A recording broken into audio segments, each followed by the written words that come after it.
We are delighted to introduce our esteemed speaker for tonight, Kyrie Danson Trazo. Kyrie has a rich background in nursing and public health, starting with a bachelor's in nursing from Mountain View College in Valencia City, Bukidnon.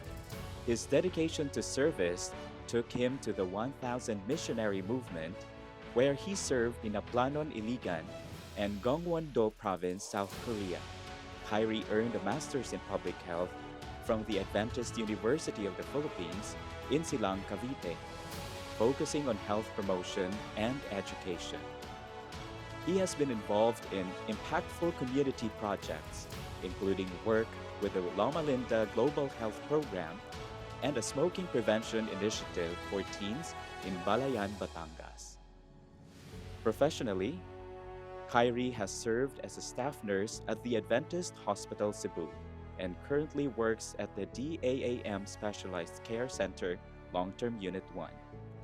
His commitment to healthcare and community well-being is truly inspiring. Please join me in giving a warm welcome to Kyrie Danson Trazo. Good evening. That was a very wonderful introduction. I was expecting someone to stand up here.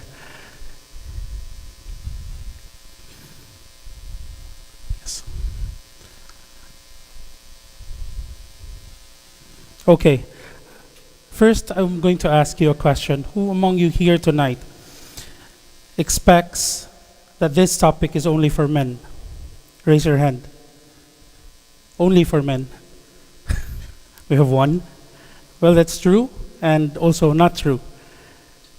This topic is directed towards men and awareness to us all.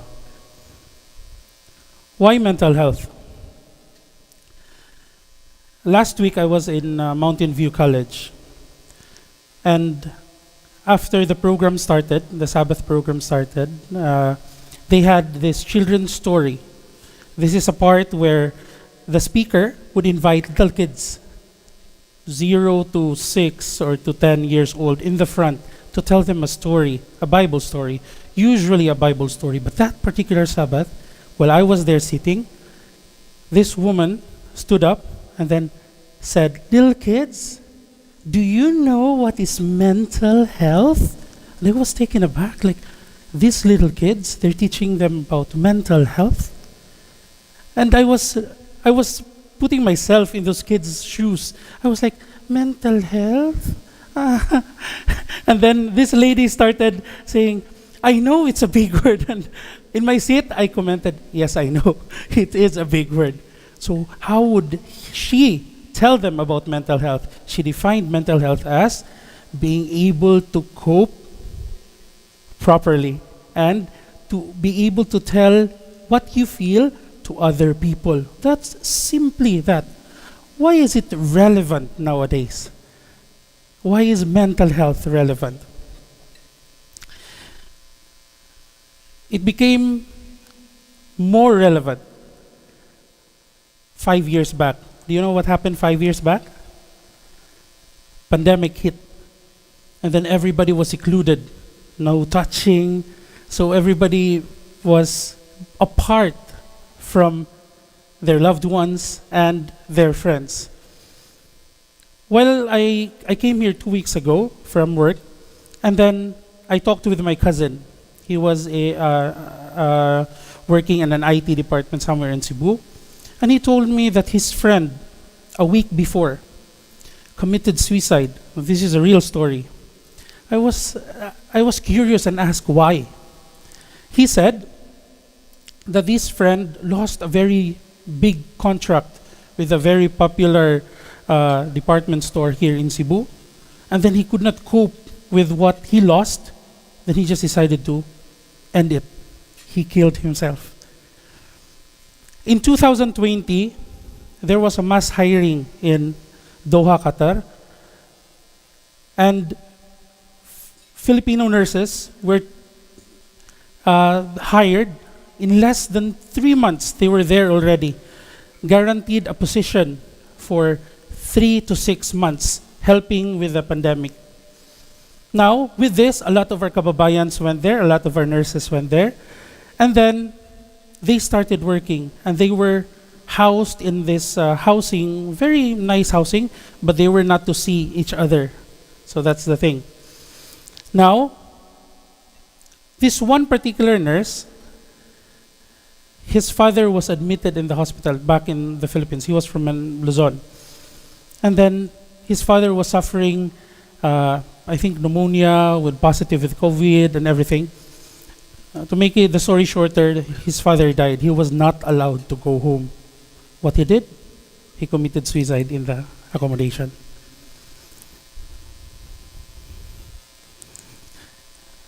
A very personal experience, a friend of mine, a close friend of mine. He was from a basketball game.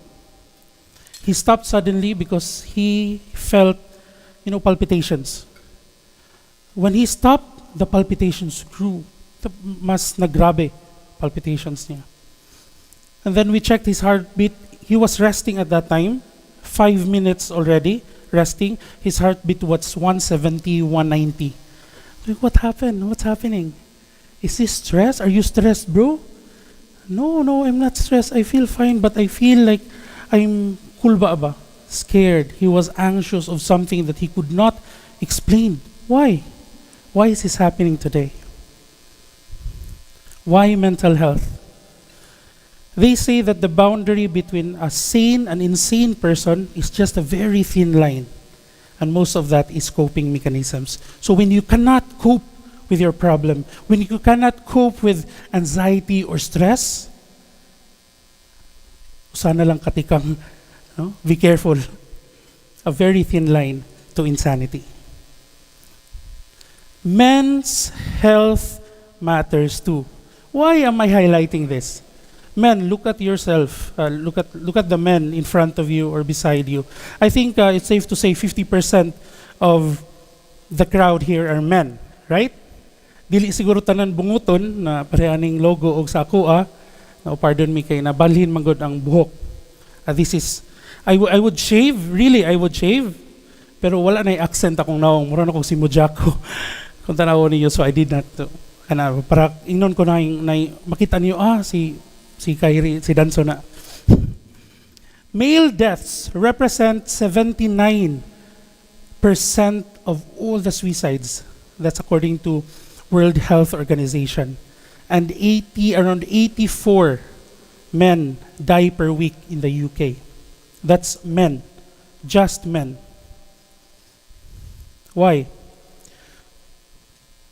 More than twice as many males die due to suicide as females. No? 12.6 per 100,000 males compared with only 5.4 per 100 females, per 100,000 females. Try to pause for 2 seconds and ask yourself why. Why is this happening? Nga naman. Males die by suicide 4 times more often than females do, according to the CDC. We'll go locally. City Health Department reports higher rates of male mental illness. What is this? Data from Cebu City Health Department shows that males have been more likely than females to seek treatment. So males have been seeking treatment more than females for the past 4 years. This is in the COVID era, right? 2021, 2020, COVID started. So from 2021 to 2024, it is more likely na a male would seek mental health treatment. No? So there are many cases na ang men pag-seek na sila og mental health. 760 male patients and only 516 female patients. According to Dr. May Poblacion, coordinator of the Cebu City Health Department, most men tend to keep their problems to themselves. Karon, things will get very, very interesting. And I think nurses from AHC will understand this. No, kay naam na sila subject sa ilang psychiatry. Let's go to the signs and symptoms of mental health disorder in men. Noticeable changes in mood, energy level, or appetite. Kusog mukaon. So dugay dugay na dita. Nagtanaw mo na ako. Kusog mukaon ang taga AAC nagtanaw na ko uy. Dili. Kusog mukaon sa usual niya nakaon. Kung kusog kadaan mukaon walay problema, no? Noticeable changes in mood, energy level or appetite. Kusog or hinay, mas malipay or mas sad, no? Anger, irritability or aggressiveness. Masuko ra dayon, asang yawi, unsay yawi? Kuyaw, no? Difficulty sleeping or sleeping too much. Yay, na nag-smile ay sleeping too much. Difficulty concentrating. Kanang humana kag istorya sa story, you finish already narrating the whole thing, and then his face was like, then, are you listening? Huh? Again? Was it that again? No, you have friends like that, no? Increased worry or feeling stressed. There is increase. We all worry. We all feel stress. Actually, stress is a good thing per se, no? To push us to do better. Pero too much is not good. Persistent sadness or feelings of hopelessness. In nursing, we call this, once again, feelings of hopelessness. Wala na jud ba? Learned hopelessness. Learned hopelessness. When you try to cheer him up, it's okay. It's not okay. It's okay. Yeah. Learned feelings of hopelessness. Next, misuse of alcohol and drugs. Feeling flat or having trouble feeling positive emotions. The pessimist, no? Usually in a group of friends, in a group of the family, or there's always this, usually in a group of friends, usually there's one friend who is the pessimist. Oh, let's go, let's plan to go to the beach. Basag magulan, maybe it will rain, or it's dangerous. Or there's always that one person. If that is too much, then we need to check him or her. No? Engaging in high-risk activities. Men are known to engage in high-risk activities. What's example of high-risk activities? Skydiving without parachute, very very high risk. Ano pa? Maglabang sa dalan na mag-blindfold, high-risk activities, no?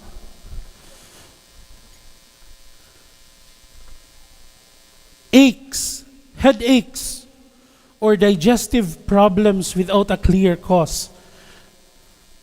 Feeling of, wala ko nahilisi in Bisaya, no? Feeling bloated, headache na okay lang man ang BP, nothing is wrong, physically, vitally okay, but you still feel headaches or any aches. Obsessive thinking or compulsive behavior. Next, thoughts of death or suicide or suicide attempts. I have talked to a friend that she really has, that scars in her forearm. She has really that scars, and it scared me. How can I? It's very difficult to talk to a person who has suicide ideations, because maybe you would talk something that you think it's helping him, but it's not. Then the next day you will hear on the news, pang, jumped in the bridge, patay. Sa ako nasulti ka, no? So be careful then. How do we understand now? This is the interesting part. The difference between men and women. They say that the conflict between sexes, men and women, is largely because we do not understand each other. No, Pastor. Men do not understand women, and women do not understand men. This is vital because when we support our men, we need to know our differences. And as men also need to know how to support our women. With that, we have also differences in handling crisis. Now, this is interesting now. These are taken from, I read this book back when I was in college. Men are from Mars, women are from Venus. Who among you read that book? Yeah. It is a book largely placed in psychology, pero it's nice to know. Nice to know. By Dr. Jan Gray, doctor in psychology. Let me point out a couple of things in that book. Men become increasingly focused and withdrawn when crises arise, while women become increasingly overwhelmed and emotionally involved. Ay, nagka-problema. May problema, sis. No problema, sis. Pero ang lalaki, magproblema gani. Lingkod. Niya kalit, mawala na dayon. Asa naman to? Asa na to? Nada siya problema day. No? Differences between men and women. Next. When a man gets upset, he never talks about what's bothering him. He would never talk to another man. Bay, nalagi yung problema, bay. Katong si Kuan, bay, ba? No. Ang na siya na behavior, dili ka na siya common sa men. Well, when women are not ashamed of having problems, they would go to other women. No? Sis, sa chat group, sis, mag-meet kita sis, ay, kinaadyo ko i-chika. Huh? Now, a little exercise. Woman, ang woman, I'm so tired, I can't do anything. How do we as men, how do we interpret this? Unsa man? Mo na imong asawa or imong uyab, kapuya na uy. Ha? Mo na rin, magbuwag ta. Kapuy naman day. Magbuwag ta. No? This is dangerous. Woman, I'm so tired, I can't do anything. This men can translate this literally as, I'm so tired, I can't do anything.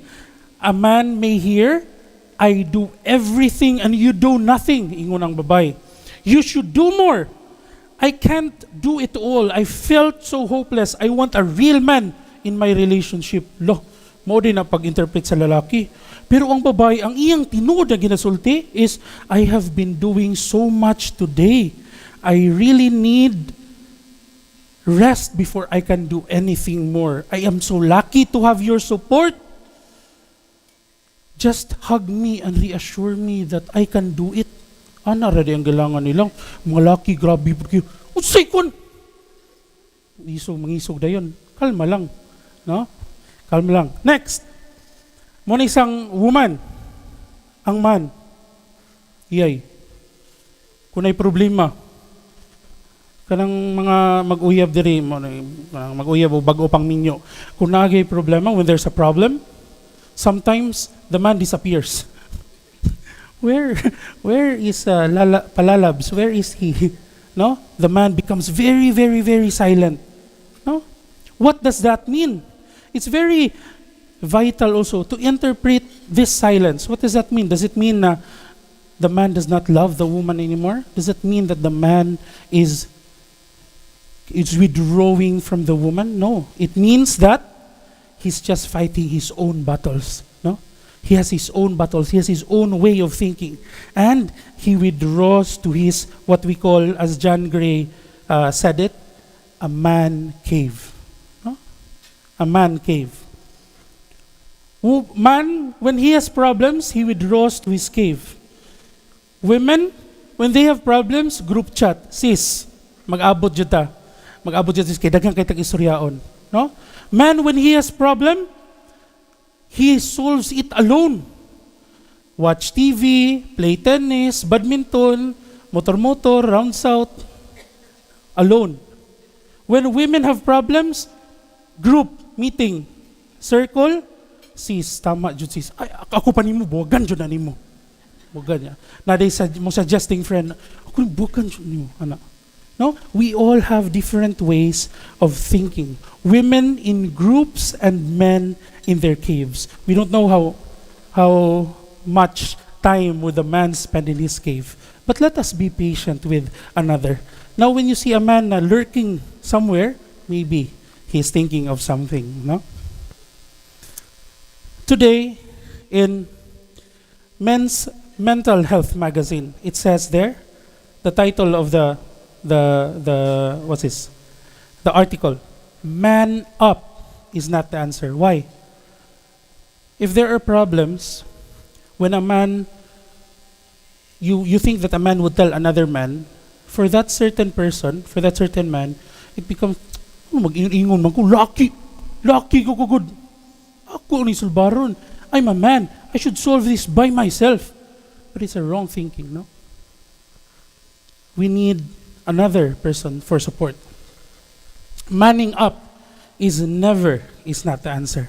What is the answer? The answer is clear. Go for support from your friends, and the best support that you can ever have is this man right here. He said, "Come to me." In Matthew 11:28-30, "Come unto me, all ye that labor and are heavy laden, and I will give you" what? Rests. "Take my yoke upon you, and learn of me, for I am meek and lowly in heart, and ye shall find rest unto your souls. For my yoke is easy, and my burden is light."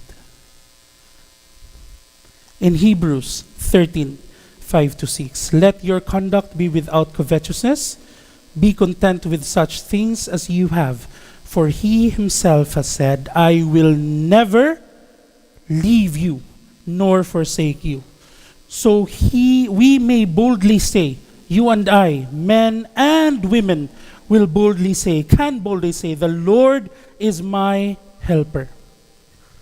I will not fear. What can man do to me?" There is no one in this entire room that can fill you like your heart of loneliness, your heart of anxiety, that void that is not filled by anything, only the love of Jesus. Only the love of God can fill that heart. In my workplace in Qatar, we are entitled, we are to renew our license. You know, the like PRC license every now and then, every year. I am in my unit, I am with the education committee. This committee is in charge of that specific thing, renewing the license. Now, to my, di man siguro forgetfulness, but I overlooked the fact that I kept reminding my colleagues, "Oh, renew your license, ha? Renew your license, ha?" That my license was already a month expired. I was not able. If you are in the unit and you have an expired license, you cannot work as a nurse. And the unit, if there are things that would happen, the unit may be blamed, and the head nurse and everyone in the unit. Why would you allow this person to work that he has no license? His license is expired. So that troubled me, because it means that I may be terminated. I may go home. My family, my wife just arrived a couple of months, and she will go home also with me. Where will I go? Like this one. And this started to really put pressure on me. You know that in almost 2 days, I was not talking to my wife. I was just silent, going to the computer. You have to earn CPD units for it to be renewed, like here also. And you can just earn it online for us there. So the CPD units for each article is 0.25, and I have to earn 40. So I was working 1.5 day just in the computer, burning myself, my eyes, everything, just to complete that 40, because I started with 0 really. Then I was so mad at myself. I did not talk to anybody. In the middle of the night, I was in the computer. I would just suddenly cry. I do not know what happened. It pushed, it placed a very, very, very big pressure on my head, on my shoulders. You know what my wife did? She was very silent. She just said, I'm here. And she just rubbed my back. Murag bata ba? Oh, no, no, no. No? But not knowing that that was the right thing to do. Because if she said that it will just be okay, no, it's not okay. Nothing is okay right now because we could go home. At that time, with her prayers and the Lord's help, everything went around. I went back to work. I was not suspended really, but I was a nurse, and then I was the helper of the unit for 2 days, 3 days, because I was not allowed to touch patient. I was just there in the unit going back and forth. Hayahay, kapwa ba? And that dawned on me. Everything in that experience point me to one thing, and that is nothing in this world makes sense without God. Everything starts with Him, and everything ends with Him. Why mental health? Mental health is significant today. But who do you go when you're having trouble, anxieties, and stress? Go to your friends, family members, especially go to Him. Thank you and good evening.